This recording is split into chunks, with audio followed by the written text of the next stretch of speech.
नागपूर जिल्ह्यात वाळू माफियांचं धारिष्ट वाढत चाललेलं आहे। उमरेडचे उपविभागीय अधिकारी विद्याधर चव्हाण यांच्या शासकीय वाहनाला वाळू माफियांशी संबंधित व्यक्तींनी चक्क अडवण्याचा प्रयत्न केला। अधिकाऱ्यांच्या सतर्कतेमुळे आणि पोलिसांच्या वेळेवर हस्तक्षेपामुळे वाळूने भरलेला ट्रक जप्त करण्यात आला। वाळू तस्करी विरोधात प्रशासनाने कडक कारवाईचे संकेत दिले आहेत।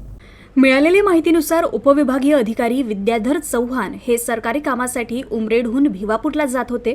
त्यांना ठाणा गावाजवळ संशयास्पद स्थितीत वाळूने भरलेला ट्रक दिसून आला। सरकारी वाहन येताना दिसताच ट्रक चालक ट्रक घेऊन पसार झाला।